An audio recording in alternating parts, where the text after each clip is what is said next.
Okay, so look, most of the sales advice in this high ticket space out there is just regurgitated crap, to be honest. Okay, and it's by a bunch of salespeople who did high ticket for 1 year, 2 years, and they made all these commissions, and now they're an amazing sales coach, which is great. But like, I've been doing high ticket now since 2013, so I've done about 15,000 sales calls personally, and I'm gonna show you right now everything that actually works, and honestly a lot of things you've probably never heard.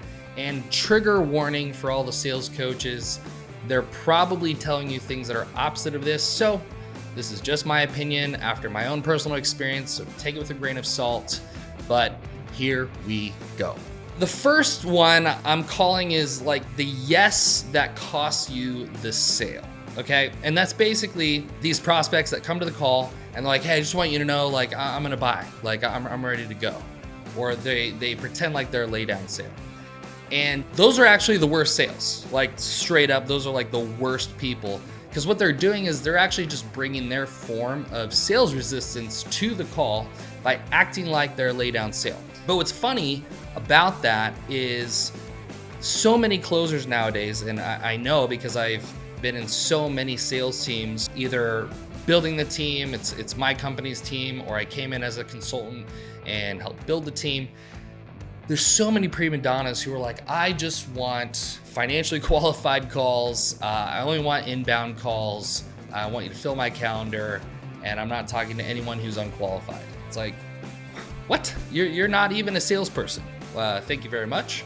But like, if someone is saying, hey, I'm super interested, I'm ready to rock and roll, like especially early on in the call, that is a surefire sign that they're not ready, okay? And so like, what I always try to do is disarm people like that, because I still want them to go through my process, right? Because it's the process that's gonna create the sale.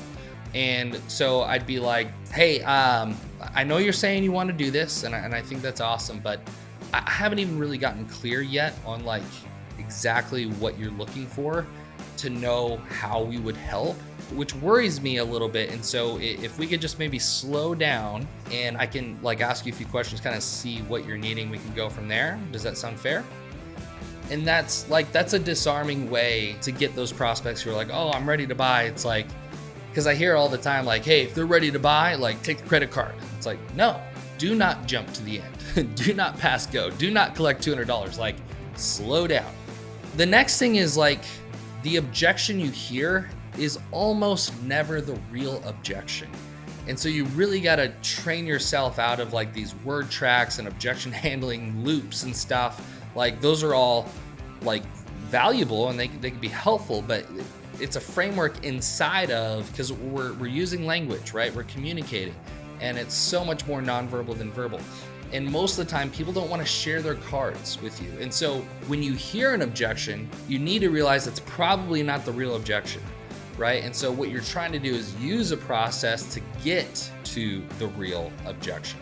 And you're going to do that through how much rapport you've built with the prospect, in the sense of how much do they trust you? Do they feel like you're listening well and that you're trying to understand their problem?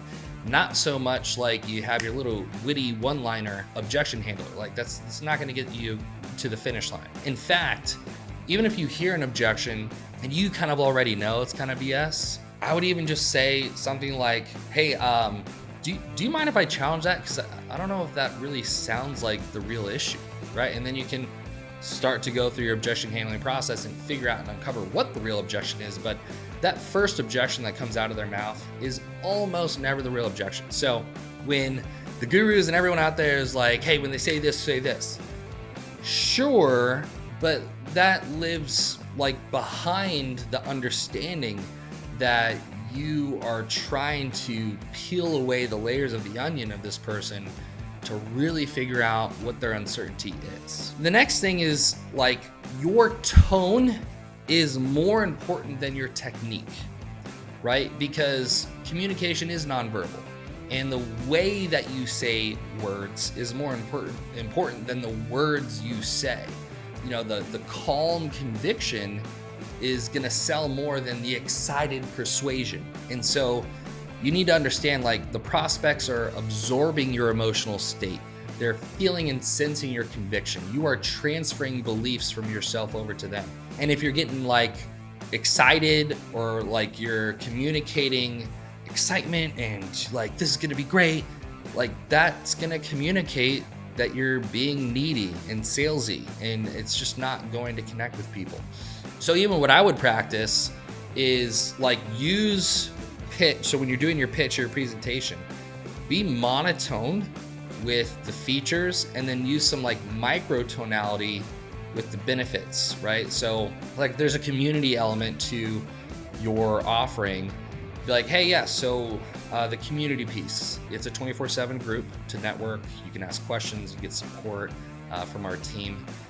But John, the more important part for you is like, you need to be in a community with other people who are thinking bigger and doing bigger things, because all of us, we level up to the average of the people we surround ourselves with. And I think that is going to be very beneficial to you based on the conversation we've had. So I'm like sort of downplaying the feature, but then bringing some microtonality and conviction to the benefits, right? And you just need to understand the tone is going to sell more than your technique. And tone is hard to teach. It's teachable, it's just harder to teach, which is why a lot of the sales gurus don't really talk about it, right? Or they go so heavy on tone, and it's like, you gotta go really soft here. And then you gotta increase your cadence and your speed, and it's like, okay, well, now we're getting robotic with tone, and so you don't have authentic tone anymore. The tone is gonna be built out of the conviction, which is why I mentioned conviction first. The next piece is having like the winner frame versus the helper frame.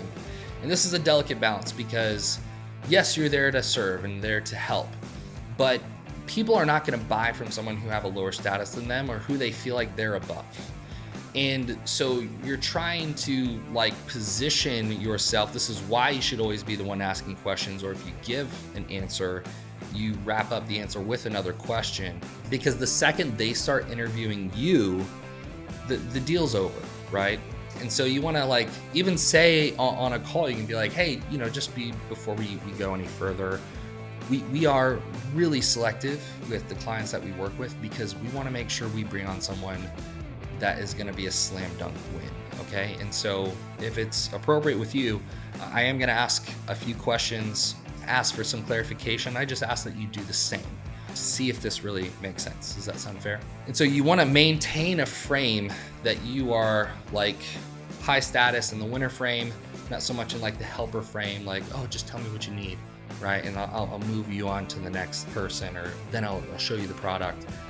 People just don't buy from that. Or if they do, it's because they were going to buy anyways, not because you actually helped them get across the finish line. The next one is the power in silent reframes. Just using silence is so powerful. I've learned this in sales, like talking less and having a pause and being silent, creating that awkward dead space is super, super powerful. Because constantly I've heard in sales training or from sales gurus, like, don't leave dead space. Like, they give the objection, start right away, and like, start giving your rebuttal. You got to keep the conversation going, keep talking. It's like, whoa. Right? Because again, that starts to sound salesy, and like you're there for hype. So like when you give a reframe, pause, like let it digest. You know what I mean? For example, if they're like, hey, I'm just not 100% sure still. And you're like, yeah, gotcha. I wouldn't expect you to be 100% because, you haven't done this yet. The only fair certainty, John, that I think you do have is the results you currently have with the current system. And I guess the question is, do you like those results? Pause, right? Like, let it sink in. We're reframing the mindset, right? You want to have pause. You don't want to like push this thing too fast, right? And so being silent is very, very powerful. The micro yes trap. I've heard this a lot, and even like the first sales trainer was like, you need to get them saying yes, because if they say yes through the sales call, then they'll say yes at the end, and if you just say, Visa, then they're gonna pay with the Visa at the end, right? Or it's like, hey, we need to get all the micro yeses to get the big yeses. And I think there's some truth to this in the sense of like we're trying to get buy-in along the way, especially if you have like a multifaceted offering. But the endless yeses are not going to create certainty. Like they oftentimes can signal disengagement or like feeling manipulated, right? And so you want to look for the emotional agreement, not necessarily the logistical agreement, okay? Like the logical compliance. So like break that pattern sometimes, you know, if they're saying like, oh yes, no, I love that. Okay, and how do you feel about this? Oh yeah, sounds great. You might want to like, if they're starting to do this yes pattern, you might want to be like, hey, you're agreeing to a lot of this. I just wanted to pause, like do you really like this? Or are you just like being polite? Because you can tell. So you get like, you interrupt the pattern and it's like, do we have real emotional buy-in? Because if we start getting into like this charade of like, we're doing this dance together and they know we're doing a dance, well, like they might just be playing along versus we want real buy-in. So that's important. The next one is, I think price anchoring is a little bit like overrated and future pain is not. So like consequence related questions, like asking about what happens if the change isn't made. That is more compelling emotionally, internally, than, you know, using some like fast action discount and like price anchoring stuff or like, hey, here's the expensive thing. And so, but really I suggest this. I've used it hundreds of times and it doesn't work any better. But getting a person really emotionally tied to the future consequence of inaction, that does work, right? So it's like, I would call it, it's not this external urgency, it's an internal urgency. So something that you could like throw in is like, hey, let's just call the elephant out in the room, right? Because the reality is you don't have to do this, but you know, not doing something like this has its own consequences too, which I don't think we need to downplay. So I guess for you, John, like how would you describe the state of things 6 months from now, for example, if you don't do something like this? Get them tied into like what happens. That is going to be a stronger pull than doing this like price anchoring, yada yada. The next part is like buyers don't really fear the price. They fear the unknown. Like it's the uncertainty that scares them. Like I don't really believe people have an issue spending 20 grand as long as they feel like the outcome is certain and safe. And this is why selling tangible products is, I think, oftentimes easier than selling high ticket like digital services online because of the how intangible it is. And so I've noticed really knowing the product, the service, like the features, the benefits, like going into really excruciating detail of how it's going to work, how it's going to look, how it's going to feel does help a lot because it decreases that uncertainty of what they're going to get. Now, you need to be careful that you're not too feature oriented, like you need to be benefit oriented, right? We want to be outcome oriented because if we're not outcome oriented or results focused, then we will be price focused. But like really clarify, hey, John, what part of this like feels vague or unclear? Like, I want to just kill any of that right now before we move forward. Hey, does all this make sense? Okay. Yeah, even if it's a small thing, I want to make sure we cover that like before we go on. That type of stuff will help you tremendously because you'll have less questions, which objections are rooted in uncertainty or in questions. Okay. The last one is, look, top closers, they're not persuasive, they're just unshakable. Right? Your certainty has to override theirs.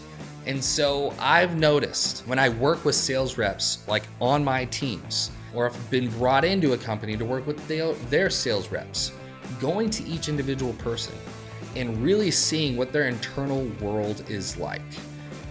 Like, do they have self-confidence? Do they have confidence in the product or in the program, right? Do they have confidence in your offer? Are they having like stability in their relationships? Are they having stability in their finances?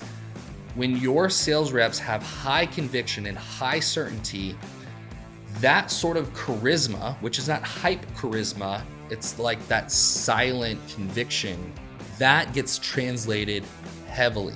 And so you need to be, if you're a sales rep or if you have salespeople, like you really want to get them anchored to conviction and to certainty so that way they can transfer it over to the prospect. And a good example of how this might be played out in a sales call, like, you know, when you're selling fitness and like, yeah, you know, I've lost weight and it came back on. And it's like, yeah, look, I've seen this exact situation, Bethany, happen hundreds of times. I unfortunately know already like what happens, and you do too.